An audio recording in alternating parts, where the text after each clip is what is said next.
Finally here. Moment we've been building towards this whole series. It's Bound for Glory 2022. We're at the first week of October on a Sunday. This is the biggest show.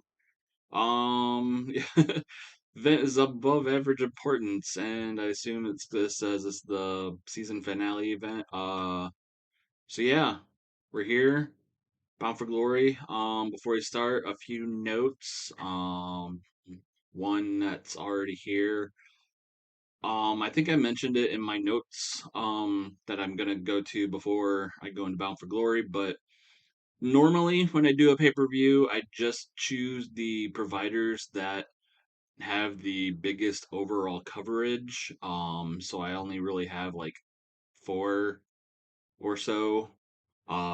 This time I decided to use all of our available ones. So I don't know if that's going to result in a bigger uh buy rate. I hope it does, but um like I said, if I click here to do the overall coverage, we have, big coverage across the United States, big coverage across Canada, and then tiny coverage across India, which if I had stuck to the main providers that I normally use with the biggest coverage, this would be exactly the same. So I'm not expecting a bigger pay-per-view buy rate, but it would be nice. So we're gonna see. But yeah. Um, and then this shouldn't spoil anything, but yeah, like I mentioned, AAA is also running head to head with us. So no Black Taurus, no Deanna Prazzo, no Laredo Kid, no Matt Stryker, and Lady Frost is still on maternity leave, so they are unavailable. Um, but we had also planned for it. Like if you had tuned in to previous episodes, we had written off Black Taurus and Matt Stryker, and to a lesser extent Deanna. So yeah, this was actually a big weekend. Kind of actually excited that we decided to run Sunday instead of Saturday like we normally do. Because if we go into the notes, I don't have a ton of news, but the previous week, this past weekend, were a ton of shows. A ton of shows where if we had booked this on a Saturday, as we normally do, some things might not have happened. So, with that, let's go to the news. We'll get into that stuff later. Before we go into that, our impact numbers from the previous episode. BTI TV rating 0.01 as always. BTI overall rating a 37, up from a 32, which that makes us that episode the new highest episode of Before the Impact. If I remember correctly, we had Alex Zane and Rich Swann match that helped, and we've also been using qualified road agents, agents that don't incur a penalty on the matches due to inexperience. Um, Impact TV rating was a 0.34, down from the previous week's 0.35.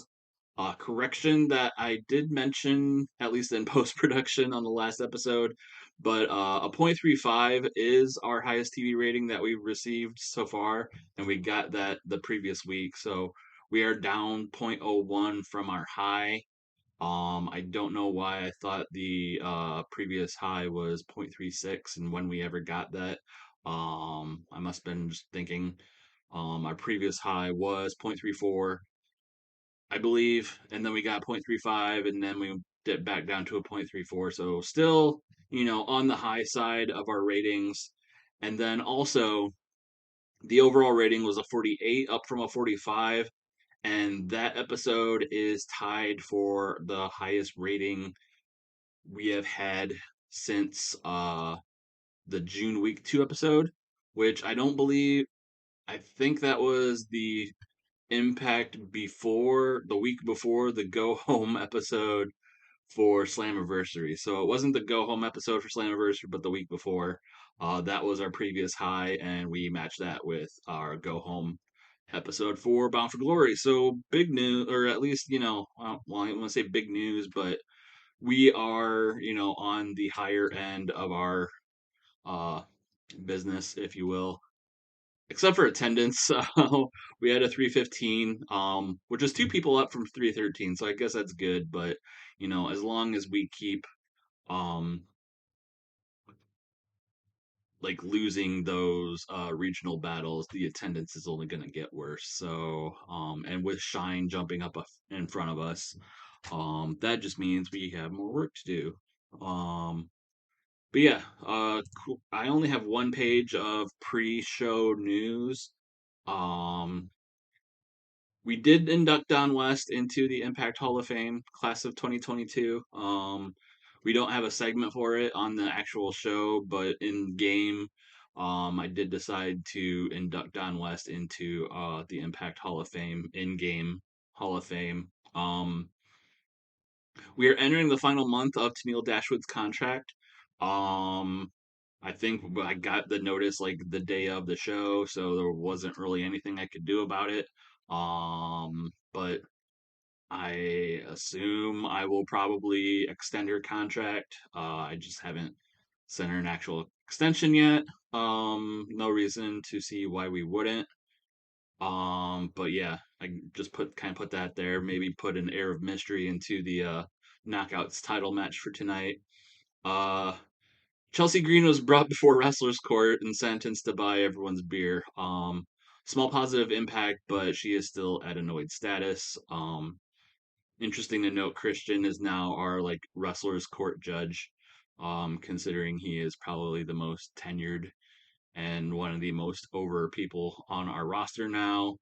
As I mentioned before, with lots of shows happening this weekend, a big show was AAW Seize the Day, which happened the night before Bound for Glory, where Josh Alexander defeated Alex Shelley for the IWTV Championship. So I believe Alex Shelley signed a one night deal for that show to defend the title. Alexander is a member of the roster. We have a number of people on our roster that wrestle for AAW, and Josh Alexander was able to win the IWTV Championship the night before he defends his Impact World title against Christian Cage. So we'll see if that gives him momentum or hurts him in the long run. But yeah, and then I mentioned earlier, BFG is being aired by all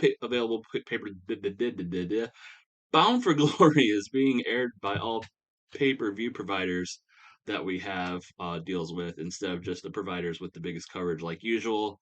Um, this is like I mentioned, this is more or less a experiment to see if we get a higher pay-per-view buy rate. I doubt we will, considering the overall coverage is remaining the same.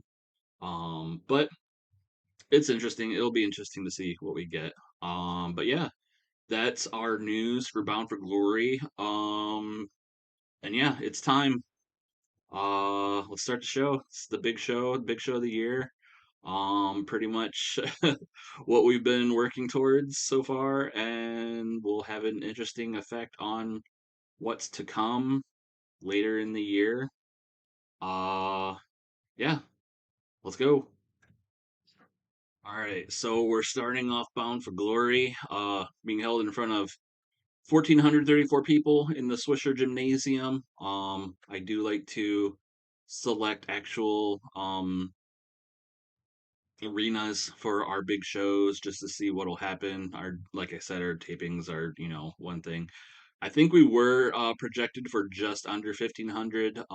This might be a little less than what we were projected for, but still a good number. We'll see how that works overall in terms of our previous draws. But we start off the pre-show of Bound for Glory with Willie Mack versus Enlightened Steve. Steve proclaiming himself the leader of the Enlightened, which is the group of Falaba. Raj Singh and Mahabali Shera, and basically pretending to be somewhat of a cult leader, if you will, and surrounding himself. They don't really seem to be following him in terms of a cult, but just, are there because, they have banded together to be taken more seriously. Um, but with Steve here, we debate how seriously they can be taken. But tonight, it's Willie Mack getting his revenge of sorts after Steve turned on him. Um, Willie Mack defeating Enlightened Steve by pinfall with a chocolate thunder. Botched interference by Falaba. So Willie Mack earning the match he wanted with Steve by defeating Falaba um, on Before the Impact, and Falaba attempting to interfere. That backfires, but Willie Mack getting the win. Segment rating of 41 to start off the pre-show. Willie Mack with an in-ring of 42. Steve with a 36. After the match, we get a post-match brawl where uh, the whole of the Enlightened, so Steve, Fala, Raj, and Shera, all attempt to beat on Willie Mack when Johnny Swinger, Alex Zane, and Zicky Dice all come out for the save to even the odds. To Willie Mack and Swinger's crew standing tall afterwards. Interesting to note that on commentary that they mentioned that both Singh and Shera and Zane and Zicky have entered themselves into the Call Your Shot Tag Team Battle Royal for later on in the night. So this is kind of a preview of that. We will be seeing Singh and Shera and Zane and Zicky later on, but a segment rating of 27 for the post-match brawl. We get a digital media championship match. Zhao Zia defending against Max the Impaler, the debuting Max the Impaler brought in by Mad Dog Diener. Max's debut match where Max wins, but due to disqualification, Max basically um, going over the top, intentionally getting disqualified due to intentional violence, if you will. Uh, Max having a performance of 19 for their debut match, but they have good chemistry. So good, you know, good chemistry, lifted the match. Segment at 29. I was worried putting this, on the pay per view, but considering this is the pre show, the matches don't necessarily add into the final rating. But as you will see in the post match, Max decides to attack the referee Daniel Spencer for disqualifying them. Um, we will likely see more of Max in the future, possibly another shot at the digital media title. No one has necessarily come close to defeating Zhao Zia. Max technically has a win over Zhao, but well, no. Why Max doesn't win? Why did I put Max winning by? I don't know. Zhao wins with an intentional disqualification. I must have. I don't know if I misread that or just booked it wrong, but Zhao retaining the digital media title due to excessive roughness and an intentional disqualification on the part of Max. Max is getting better at their gimmick. Segment rating of 26.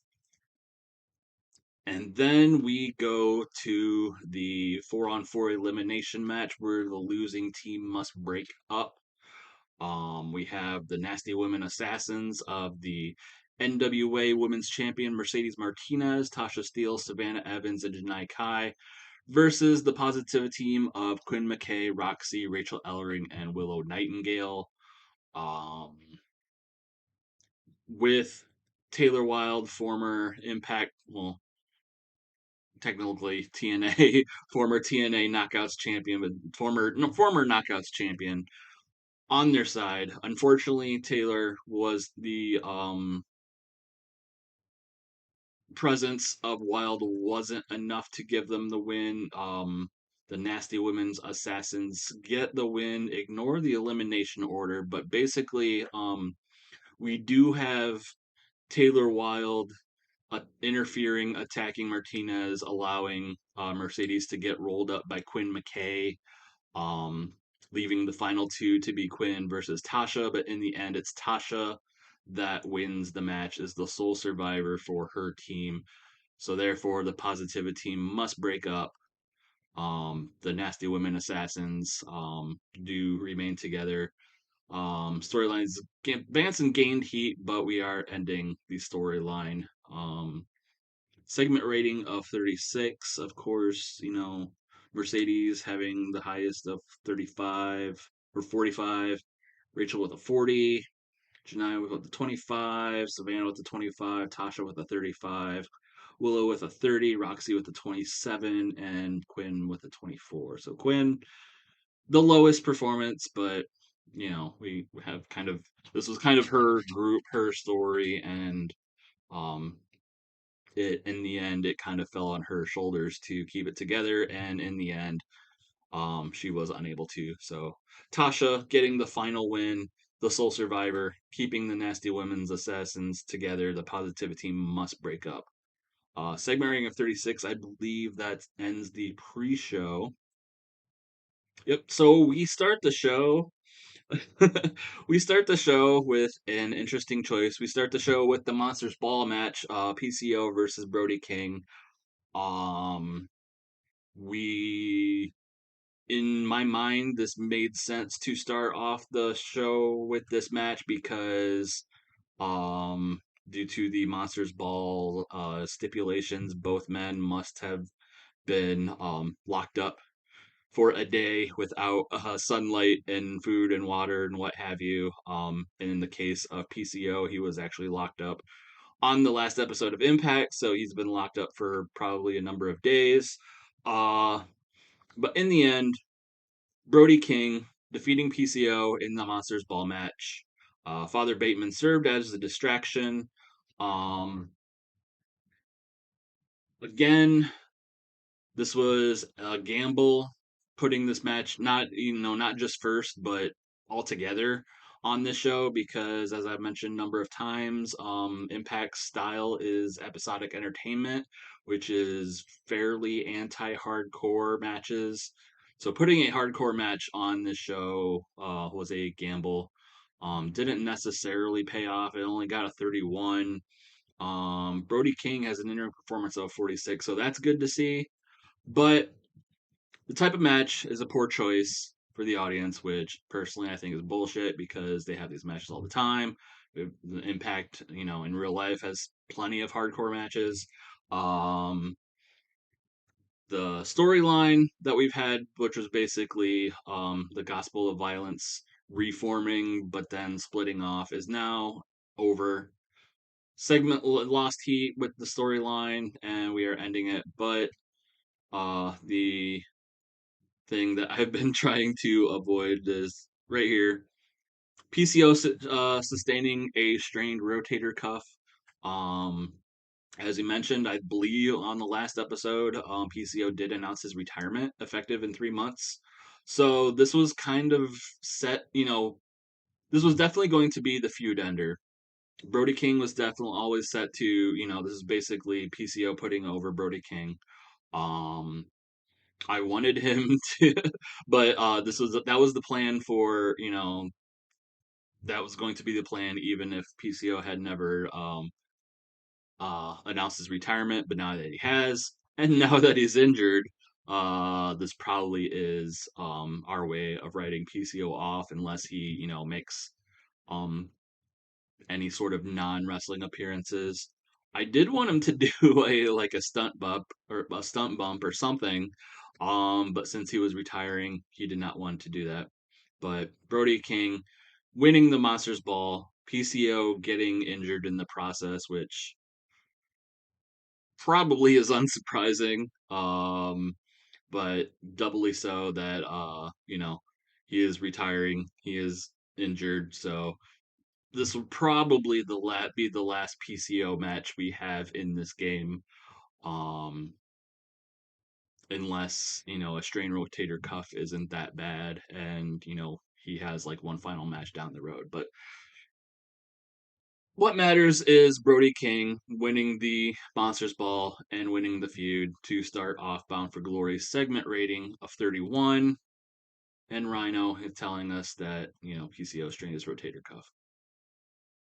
We get Swerve Strickland.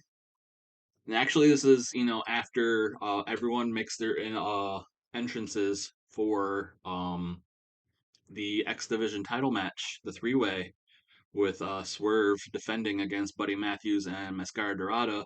But in the front row, we see Petey Williams. Petey Williams returning to Impact. He's in the front row and he looks to be taking notes. He catches Swerve's eye as Swerve makes his entrance. Um, so that gets a segment rating of 34. We'll see what Petey Williams' role is in the future. I gave him a coach gimmick, and it's got an initial rating of poor. So, small penalty to star quality during matches angles. So that's not probably that big a deal. But yeah, Petey Williams back in Impact. Um, he is. We do also have him as a road agent, so I think I did have him set to road agent a couple of these matches. But yeah, it looks to be Petey Williams taking notes for some reason for the X Division title match. Him being a multi-time X Division champion himself. We'll see what he's doing, what his plan is. But as for the X Division title, Swerve retains. Swerve pins Buddy Matthews. Swerve making successful defense number 8 of the X Division title. Storyline is gaining heat. Swerve with a 52. Mascara Dorada with a 49. Buddy with a 43. Segment rating of 48. So, as far as these guys go, I had held off. I wanted to do a match with one, if not both, of these guys to bring them in. Um, I had held off on it for a while, mostly because I did not want this to come off as like a 205 Live rehash, but neither of these guys got signed by anybody else throughout the game, so this was kind of my throw them a bone. They will have, I do have plans for them in the future, um, possibly tied into whatever plans I have for PD as well. So that's something to look forward to. But in the end, Swerve retaining his X Division title, walking out of Bound for Glory, still X Division champion, segment rating of 48 for that match. We get the beginning of the tag team call your shot battle royal, and the first team to enter the battle royal is none other than the Good Brothers. So they come out, they make their entrance. They say, you can't have any sort of tag team invitational anything without the Good Brothers. They had their own tag team invitational tournament earlier this year. We hadn't seen them in a few months, so them coming out for the first entry for the Call Your Shot Tag Team Battle Royal, which the winners will be getting uh, a future shot at the Impact World Tag Team titles, whoever will walk out with them tonight. But yeah, the Good Brothers making their return to the company. We gave them their own entrance. Unfortunately, the lack of anything interesting happening was a problem, so their entrance only got a 32. But they made their entrance. We get the tag team battle royal, which um, it's 30 entrants, but 15 teams. So each team enters together at regular intervals. The Good Brothers are first. And then I believe number 2 is Mance Warner and Danhausen. So they start off the match. We go to that match. Lots of people off their game, and the match was a little too long. But considering this is a 30-person battle royal, um, it was gonna go long. But we have, if I can go over the teams, if I can separate the teams, uh, Alex Zane and Zicky Dice, who I mentioned earlier, Anthony Henry and Colby Carino of the Colby Carino's Crusade, Avery Good and VSK of the Learning Tree, accompanied by Brian Myers, and Anthony Henry and Colby Carino, accompanied by Hikuleo. Dalton Castle's boys, boy number one, boy number two, Chris Bay and Will Hobbs, Power and Finesse. Colby Carino, I already mentioned. Dalton Castle and Juice Robinson, um, also entering as a team, reluctant as they may be. Danhausen and Mance Warner, as I mentioned, Doc Gallows, Heath and Rhino making their return. Their attack at the last at Victory Road, at the hands of the Hold, kind of putting themselves on or putting them on the shelf, but they have returned. Heath and Rhino making their return. Hernandez and Homicide LAX are in there. Joe Hendry and Nick Stapp CPA joined as a team. Jonathan Gresham and Jordan Grace entered as a team. Matthew Raywalt and Steve Macklin, representing Maria Can LLC, entered. Raj Singh and Shara, as we also mentioned. Rhino, Sam Beal and Trey Miguel, Rep 419. They have entered. So those are all the teams. In the end, it's Heath winning for his team. He is the final entrant. Uh, the final four were Mance, Carl Anderson, Dot Gallows, and Heath. Um, They the Good Brothers eventually get to go out. Mance is the last elimination. Dot Gallows got the most eliminations over the course of the match. This is really just kind of to push some storylines. Lots of people off their game though. Alex Zane, Colby Carino, Heath, Nick Stapp, CPA, and Steve Macklin were all off their games, but segment rating of 40, which is kind of better than I'd hoped for a battle royal. But this means that Heath and Rhino have earned themselves a future tag team title shot against whoever walks out of the tag team title matchup Bound for Glory tonight. Like you mentioned, Mance Warner and Danhausen and the Good Brothers were team entrants 1 and 2, so they basically ran the gauntlet. Well, maybe not so much Danhausen, but definitely Mance Warner. Mance being the final elimination. So at the end of the match, Heath and Rhino are celebrating. Mance is being consoled by Danhausen in the ring, or not in the ring, but like next to the ring. Mance helping, or Danhausen kind of consoling Mance and helping him up the ramp. Before they make it to the back, they're interrupted by a voice. Someone just blurting out, "Whoa, whoa, whoa, what the hell is this shit?" And then someone comes out. It's Chuck Taylor, Chucky T, as we have dubbed him. So he, as Mance Warner and Danhausen are making their way to the back, they're interrupted by Chuck Taylor. And he cuts a promo on them. He's like, "Look at you two. Look at you cornballs, whatever you two call yourselves. You know, I've never seen two bigger dorks in my life. At my old job, I used to hang out with my friends. I had a couple of friends, couple cool guys I used to hang out with. But what did that get me? That got me nowhere. That got me fired from my job. So now I'm here. I'm here in Impact. I'm here to prove everyone, you know, that I don't need any friends to get ahead in Impact. I'm a lone wolf. I'm a lone ranger, whatever. Uh, I'm Chucky T. I'm a man of low moral fiber, and I look at you, Mance Warren. This Danhausen guy, you know, is a dork. You know, I expect this sort of behavior from him, but Mance, you're a big bad Kentucky man, just like me. You should be acting better. You shouldn't be hanging out with dorks like this Dan guy. And he's just cutting this promo on Mance, just like berating him about hanging out with, dorks like Danhausen. He's like, and how Chucky T is here at Impact. He's like, and reiterates that he doesn't need any friends to get, ahead in Impact. And, Mance, you should take my lead.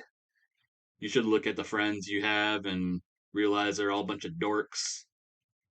And you don't have to put up with this shit anymore and all this. So, um, we get Chucky T debuting in Impact, as a heel. Chucky T debuting a cocky gimmick with an initial rating of great. We are advancing a storyline, a segment ring of 38, which, considering how over he got in AEW before he was let go, is kind of surprising.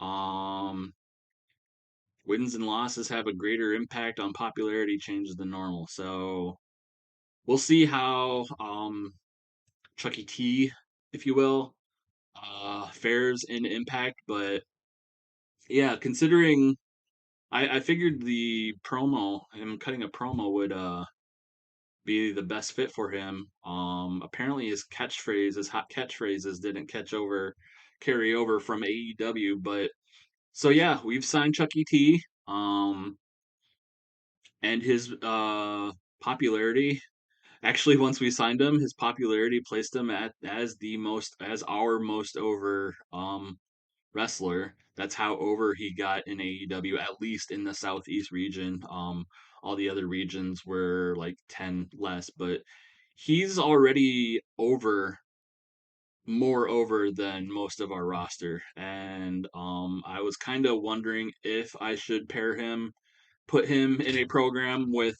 Mance Warner and Danhausen, considering they're not really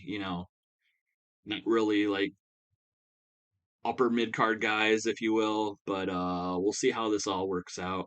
So, yep, Chuck Taylor is here in Impact, and he's bad. Segment rating of 38. All right, so then after that promo and after the cage has been set up, we get Joe Doering and Lance Archer in a cage match. Two big burly dudes getting it on in a cage. What wrestling is all about. In the end, Joe Doering defeating Lance Archer in the cage with a Death Valley driver. Segment rating of 42. Lance Archer with a performance of 53 and Joe with an in-ring of 43. I wonder if this got penalized by anything. Declining physical ability for Lance Archer. Eh. So you would think it would at least get over 43 if Joe got 43. But in the end, Joe Doering getting the win, proving his toughness, proving he did not run away. Um, the storyline has advanced and gained heat, but is also ending. So Joe getting the win in the so-called final confrontation, if you will, against Lance Archer.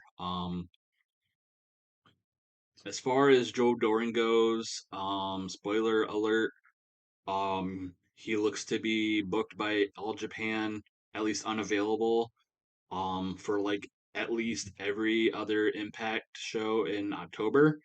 So even though I gave Joe Doring the win, the overall win of the feud, I don't know where I'm going to go with him.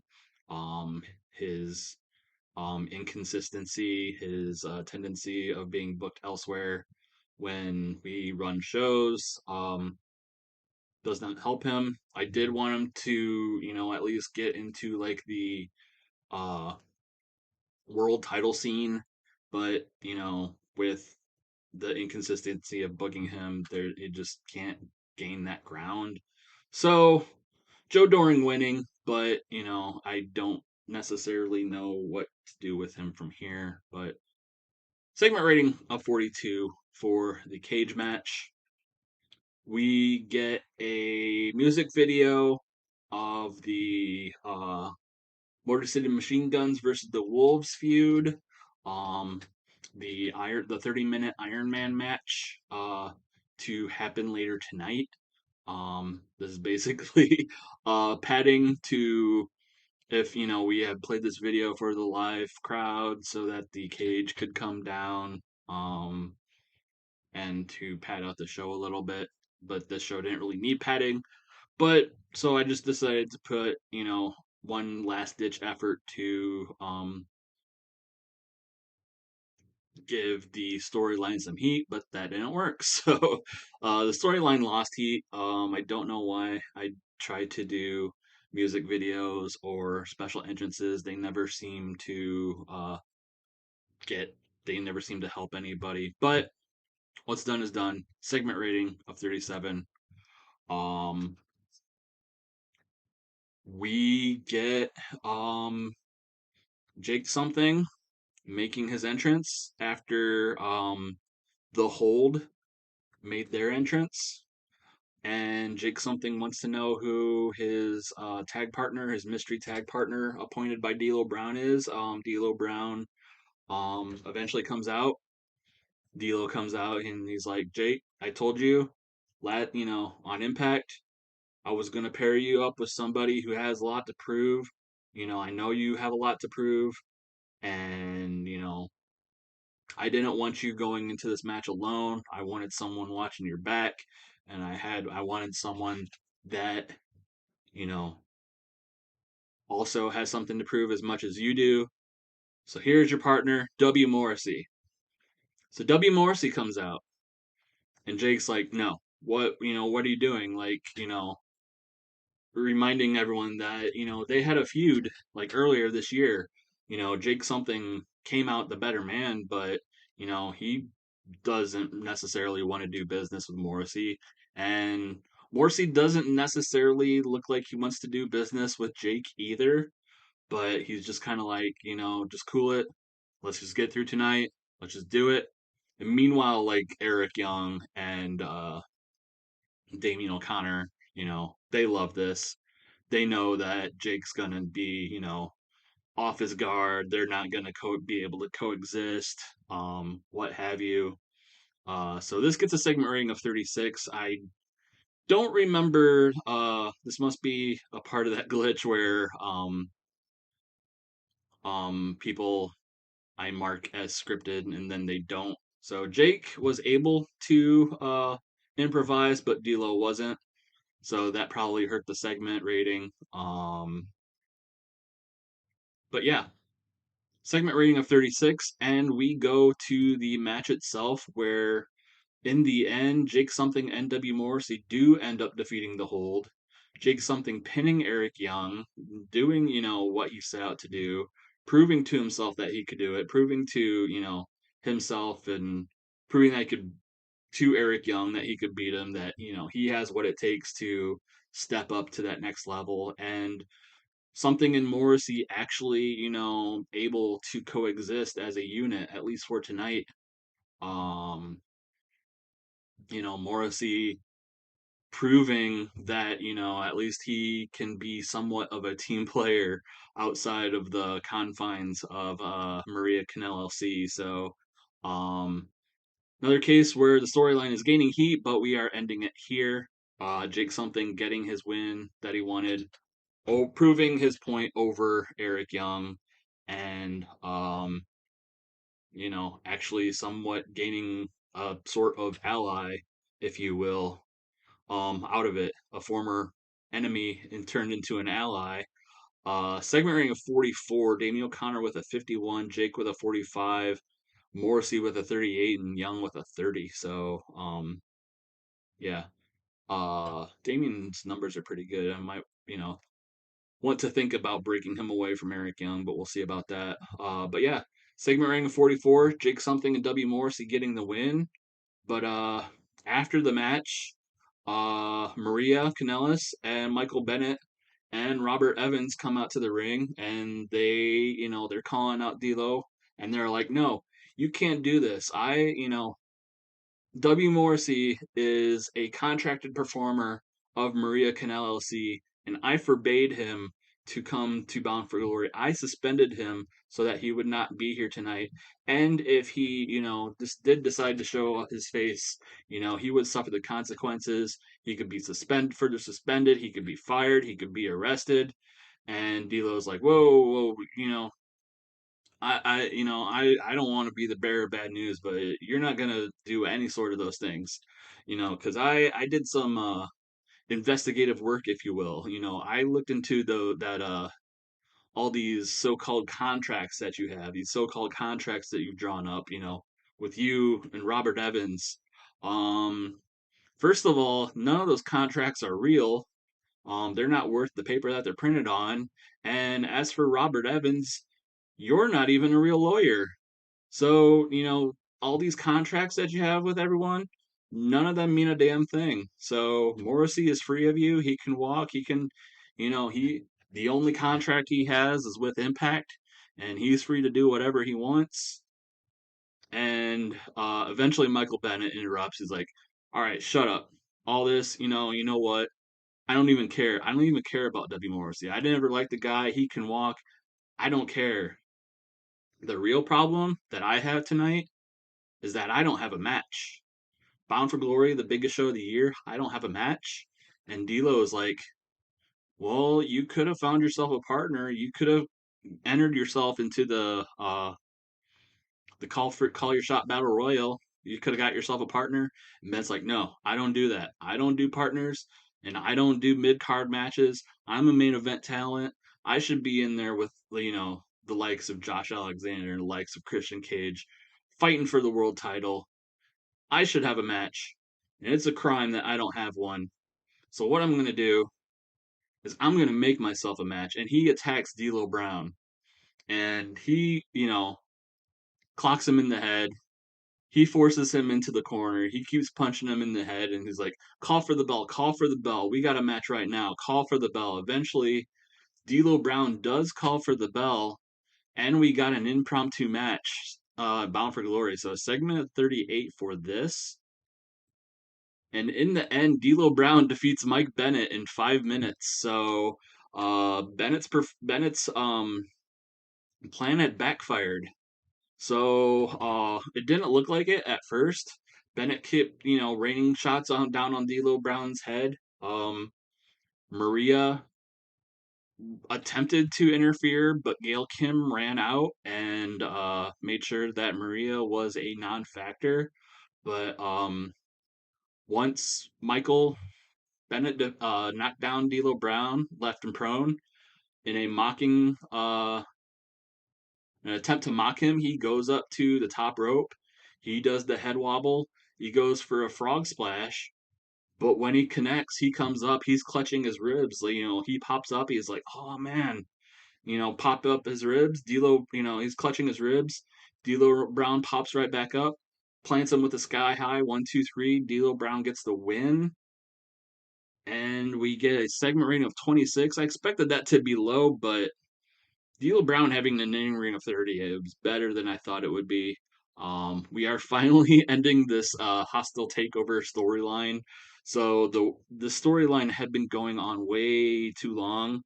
Um, Not only did this include the whole takeover attempt from that ended at Slammiversary in Lethal Lockdown, but this also included the whole W. Morrissey face turn, and I guess just having it run that long just really tanked the overness of that overall storyline. So this had to end.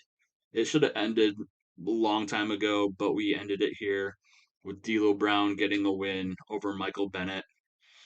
Segment rating of 26, and then after the match, D'Lo Brown celebrates. He opens up his shirt to show that yes, he was wearing the chest protector the whole time. He was prepared in case, he had a sense that Michael Bennett would do something like this, so he protected himself. He dusted off the old chest protector, and that ended up being Michael Bennett's undoing when he went for a mock frog splash. So segment ring 45 for D'Lo Brown celebrating. So that probably did better combined than the match and the lead up segment. And then we get the ladder match between Ace Austin and Mike Bailey, where the winner um, must climb the ladder, retrieve the briefcase that has the world title shot that Ace Austin won in Feast or Fired at Slammiversary. Mike Bailey demanded it be put on the line, and in the end, Mike Bailey wins the ladder match. Um, Ace Austin did come close, um, but as Ace Austin was fingertips away from the briefcase, we had Madman Fulton was up on the apron on one side of the ring cheering him on. On the other side of the ring, Mike Bailey came off with a springboard dropkick, knocking over Ace Austin off the ladder into Madman Fulton, where they collided. Not only collided on the apron, but both got tangled up in the ropes, much like the ending of Shawn versus Razor Ramon's ladder match at WrestleMania 10. Ace Austin and Fulton tangled up in the ropes. Fulton was able to get himself free and tried to help Austin untangle himself, but he was unable to do so in time. Meanwhile, Mike Bailey was able to climb the ladder rather, and get the briefcase. So now Mike Bailey, the holder of the Feast or Fired world title shot briefcase, we'll see what he has planned for it. Segment rating of 46. Mike Bailey with an in-ring of 48, and Ace Austin with an in-ring of 41. And then, after the match, we get Mike Bailey celebrating atop the ring, or atop the ladder, if you will, holding up the briefcase, showing, his newly won world title shot. Um, yeah, we'll see what, he has planned for that. He had always said that if he had a world title shot, he would cash it in the right way. Um, Unlike Ace Austin, who would come in from behind and take, the cheap shot. Mike Bailey saying he wouldn't take any cheap shots like that, but we'll see how that works out for him as he holds on to that briefcase. And then we go to the 30-minute Iron Man match for the tag team titles. In the end, it's the Motor City Machine Guns over the Wolves. Not three falls to none. I did not say three falls to none. This will make sense later. But the Motor City Machine Guns win. Um, Basically, um, for the most part, they go to at least like maybe 25, 26 minutes with no falls, until eventually about like the 27, probably, yeah, 26, 27 minute mark. Shelly's got Davey Richards in the Border City stretch and has it in for a long time. um Sabin holding Eddie Edwards at bay, him not able to break it up. Eventually Davey Richards has to tap. They have, a matter of 2 or 3 minutes left to even things up and hopefully take it into sudden death, but that never happens. So in the end, the Wolves, or the Guns, defeat the Wolves 1 fall to none. The Motor City Machine Guns walk out World Tag Team Champions once again. Segment rating of 48. I'm sure this was penalized for being too long, um, much like the Battle Royal. So, this should have gotten better rating considering Davey with a 60, Eddie with a 65, Sabin with a 52, and Shelly with a 62. Um, Storyline and gaining heat, but this is where it ends. The typical chemistry and tag team bonuses. But yeah, just the fact that we decided to do an Iron Man match, 30-minute Iron Man match, probably kept this from being an all timer rating. But This is how we end the feud. The Guns walking out with the tag team titles. The Wolves, they were able to get to that record-breaking, tag reign, but in the end, the Guns, called them out, saying they couldn't go. The Wolves saying, "Hey, not only can we go, we can go for 30 minutes." Seems to not be the case. The Guns, were able to win. Davey tapped out, hoping they could have enough time to, pick up that even things up and take it into overtime. That never happened. So segment rating of 48, Guns walking out of Bound for Glory, tag team champions, and they celebrate. Segment rating of 52 for the celebration. Then we get Rosemary versus Tenille Dashwood.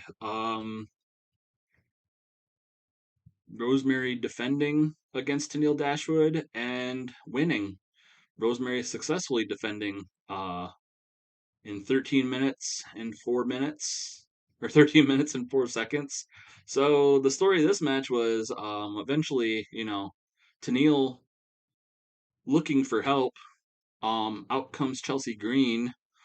Chelsea Green not necessarily wanting to help, but eventually does so anyway. But not only does Chelsea Green come out, so does Viper, of all people. Viper comes out and attacks Rosemary from behind while the referee is distracted by Chelsea Green. Eventually, we get this isn't the end of the match. Eventually, Jordan Grace and the Inspiration all come out, chase off Chelsea Green and Viper, and the match is back to 1-on-1. But Rosemary makes the comeback. Rosemary gets the win. Rosemary makes defense number 3 of the Impact's knockout title. So we are still extending our storyline with Tenille and the Inspiration and the BFFs. We got a storyline for the Knockouts Championship. Segment rating 37. I did have this as overbooked. And I'm sure that was probably penalized. Rosemary is penalized for holding back and inconsistency and declining physical ability. So we got a lot of penalties. We didn't get a penalty for overbooking, you know, storytelling. The match should be overbooked. And we had Tenille and Jordan Grace and Cassie Lee and Jesse McKay and Viper all running in. So, but in the end, is Rosemary getting the win. Tenille not getting, she finally got the title shot that she wanted, did not go her way. Rosemary celebrates, but as she celebrates, the lights go out. We get some new music, we get some sparkly imagery on the screen, and we get the name Bianca Blair. So Bianca, I was debating what to name her. I just stuck with Bianca Blair. That the name had, or that the game had for her. But she comes out and she gets in Rosemary's face and basically steps up as the next contender, if you will, to the Knockouts Championship. So Bianca now in Impact after leaving WWE a few months ago. She's been, she's made appearances at a few indies, but now she's in Impact. She's now staking her claim to hopefully be the next Knockouts champion. We have her as a gimmick of a dual sport star, so we're showing off her athleticism, and that got an initial rating of great. Storyline for the Knockouts title is gaining heat, segment rating of 44. Large boost to microphone skill during angles, so hopefully Bianca will be a good signing for us. Full disclosure, this almost didn't happen, at least not tonight. Because for whatever reason she took super long to answer the contract negotiation. I usually give people about a week, if not more, before I plan to use them, um, for their contract negotiations, so that by the time I sign them, it's hopefully before I intend to use them. For whatever reason, Bianca, I think it was the day of the show, she finally got back to me and said she accepted. So Bianca's here. After much stress, well, not so much stress, but it came down to the wire there. She almost did not show up tonight. So if she had waited any longer to accept the contract proposal, we would not. She would not be here tonight, but she is. So let's move on. The main event is finally here. The Impact World Championship match. Josh Alexander defending against Christian Cage, who debuted at Victory Road and immediately called out Alexander. Um, in the end, Josh Alexander's streak, if you will, has come to an end. Christian Cage defeating Josh Alexander. It's not a repeat of last year's Bound for Glory where Alexander beat Christian Cage, but it is a repeat where Christian Cage made sure that Alexander did not walk out of Impact, of Bound for Glory, the Impact World Champion. Uh, but under nefarious means, have him using a foreign object. So basically, Christian did try to bring a chair into the mix, but as the referee took the chair and tried to throw it out of the ring, Christian took that time to unhook a turnbuckle cover, so that in the event where Josh Alexander was able to hook Christian with a ankle lock, Christian was able to roll through it. Alexander, the momentum pushed Alexander headfirst into that exposed turnbuckle. Christian Cage rolled up Alexander with a handful of tights. 1, 2, 3. Christian Cage is your new Impact World Champion.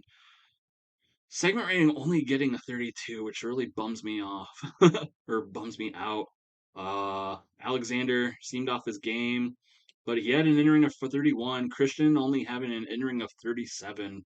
We did end the storyline with the segment, but considering uh how dirty Christian did Josh Alexander, you have to think that Josh will, want another shot at the world title. We'll see if Christian is able to give it to him anytime soon. But yeah, that that rating bums me out.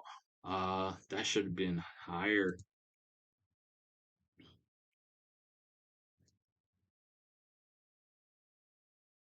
I guess we got, both penalized for inconsistency and stamina. Crowd starting to get burnout. I guess yeah, and then penalized for a lack of associated storyline. I don't think I had Christian Cage assigned to the storyline because he was a late addition. This was mostly a storyline of like Josh's um world title reign, but now that that world title reign has come to an end, so is that storyline.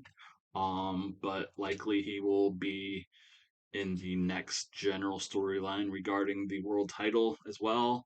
So yeah, maybe that's just on my part of bad booking or bad organization, but yeah, that should have probably gotten at least like a 40 or something. If Christian had entering a 37, for Glory just kind of ended up being a bummer.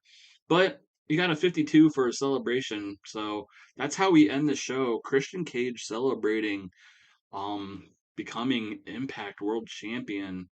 We finished the show as a 39. That kind of sucks. Show lost its popularity in two regions, increased it in 19. Uh yeah, that's kind of disappointing considering this was like what we've built towards. Let's say match of the night. We have 48 for the X Division title, and 48 for the 48 for the tag team titles. Uh all the big segments, the 50s and pluses were celebration segments. Um, Everything else was like general 40s, Christian versus Alexander. That makes me mad, honestly. Uh, yeah. So yeah, maybe it was like kind of a curse starting off our show with a Monsters Ball match if our audience supposedly doesn't like it. But let's just say we got, this is a good point. This is a good pivoting point. We got new talent. We got Christian Cage as the world champ. We got Bianca Blair's here. Chucky T is here. Um, PD Williams has come back. Mike Bailey's the new number one contender, if you will. The Guns are the tag team title champions. Um, Storylines ending, new ones starting. So yeah, like I mentioned earlier, um, I will probably be taking a break. Um, I don't know how long. But let's just make a speech as I'm talking about this. But let's say, mm,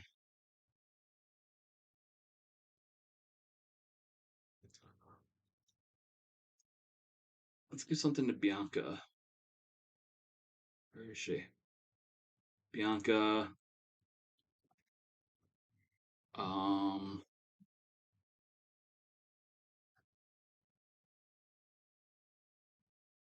Giving some encouragement, I guess.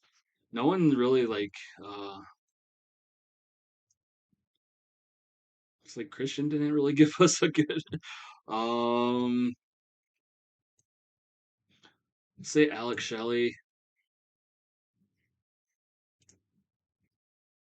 Um, yeah, this show was kind of a bummer. Trying to get some like even like the Chuck Taylor debut didn't, get what I had hoped considering how over he was. Let's just say Alex and Saban, even though Saban's performance wasn't that great, like overall, we'll praise no, go away. We'll praise Shelley for a great performance and compliment shout Saban on a good performance. So like I said, we'll probably be taking a break. Bianca's pleased. Shelly's pleased. Saban's pleased. Taking a break. Don't know how long. The good news is hopefully it won't be super long because I am already starting to put plans together for the next pay per view, which I believe is Turning Point in not in October. This is October, November. But I just basically just have stuff I need to get done around the house, stuff I've been putting off. So I'm gonna focus on that, focus on the lead up. I do want to at least get to the end of the year and see where we're at there and see if from there, I move on to something else or I keep doing this or I do nothing. But yeah, since I am taking a break, I'm just gonna go ahead and finish this out, and then we can look at the feedback together, which we normally don't do. So I'm gonna take a little break, and we'll come back for that. All right, so we are here at the post show, if you will.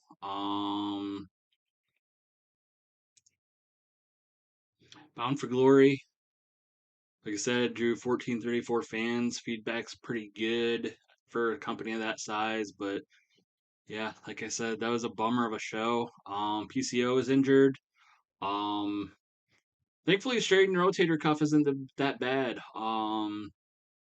He can work through the pain. The injury only takes like a week to heal, so that's not bad. But again, he is on the deck of retirement. I did not necessarily have plans for him going from here on out.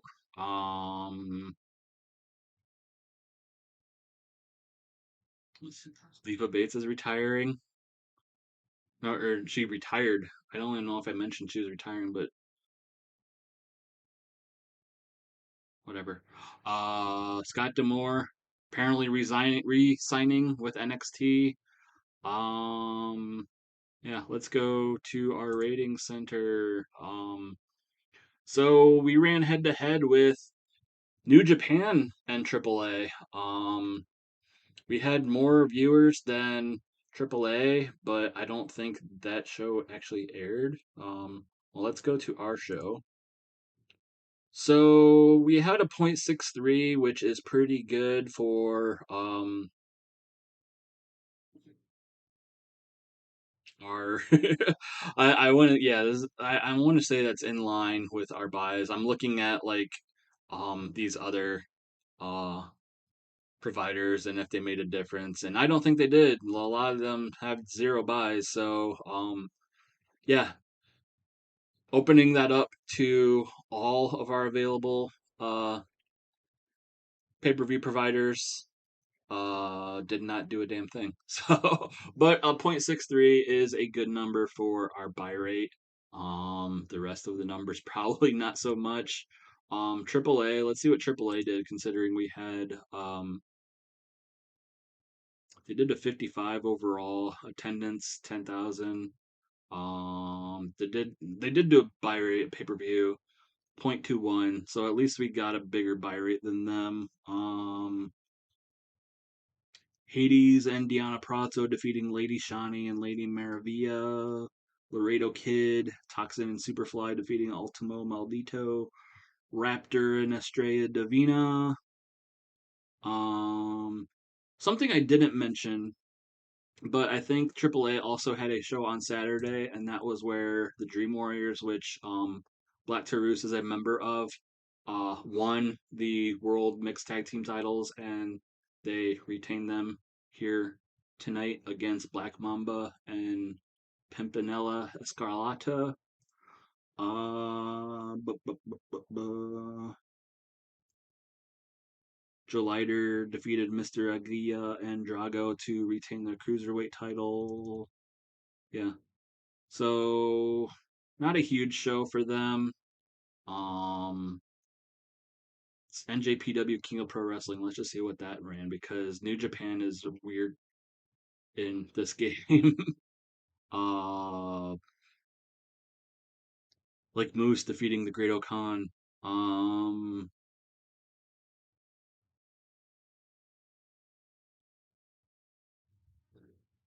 Tanahashi defeating Tenzan and Eric Redbeard to retain the King of Pro Wrestling title.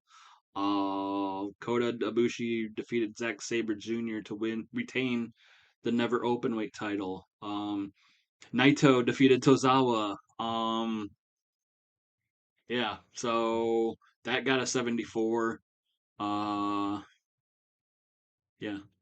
I mostly want to go see how. Let's see what Big Time Wrestling from Ottawa did. Whatever. Let's go to the ratings or show history. Um, I don't think I'm spoiling anything here because pretty much everyone that had been set to debut has debuted. Uh, Top 100 events and Bound for Glory is number 31. So, uh, is that our worst pay per view? It can't be. No, Sacrifice and No Surrender are worse than Hard to Kill. So January, February, March pay per views. At least our beginning of the year shows were worse. So now we've ended out the year. We've well not ended out the year, but ended out phase one with a worse show. I don't even think we had any top 100 matches.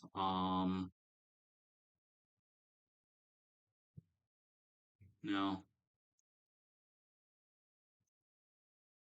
the Guns versus the Wolves only got a 48, and then the X Division three way also only got a 48. So that didn't even crack the top 20. Um, We tied for highest buy rate at least. So at least, at a metric that we're actually making money from.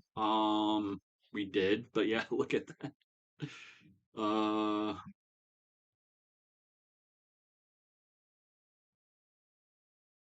yeah, and technically it was our most watched show.